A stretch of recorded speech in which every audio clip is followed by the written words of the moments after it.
संक्रांतीच्या आदल्या दिवशी असते भोगी आणि भोगीला अशी ही मिक्स भाजी पारंपरिक पद्धतीत केली जाते। सोबतच तेल लावून मस्त खुसखुशीत बाजरीची भाकरी सुद्धा केली जाते।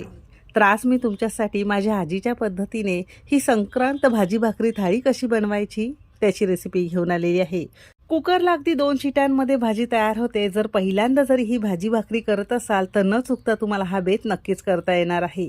तर भरपूर टिप्ससह रेसिपी मी तुमच्यासोबत शेअर केलेली आहे, म्हणून ती अगदी शेवटपर्यंत नक्की बघा। चला तर मग वेळ न घालवता रेसिपीला सुरुवात करूया। आता भोगीची मिक्स भाजी बनवण्याची प्रत्येकाची पद्धत थोडीशी वेगवेगळी असू शकते। आमच्या पद्धतीने सांगायचं झालं तर अगदी सोपी आहे तशा या सगळ्या मिक्स भाज्या घेतल्या जातात। आता इथे तुम्हाला मी वाटीच्या प्रमाणाने सगळी जिन्नस सांगणार आहे, म्हणजे अगदी पहिल्यांदा जरी बनवत असाल तर न चुकता तुम्हाला तयार करता येणार आहे।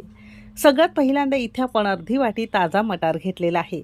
घरातल्या कोणत्याही एखाद्या वाटीने किंवा पेल्याने तुम्ही ही सगळ्या भाज्या मोजून घेऊ शकता।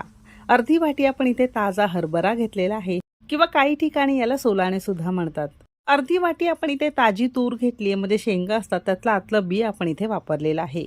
आता इथे आपण अर्धी वाटी पावटा घेतलेला आहे, काही ठिकाणी याला ओला वाल सुद्धा म्हणतात। शेंगा असतात त्यातलं आतलं बी आपण इथे वापरलेलं आहे। आता अर्धी वाटी आपण इथे भिजवलेला शेंगदाणा घेतलाय। ताज्या शेंगदाणे असतील तर ते ओले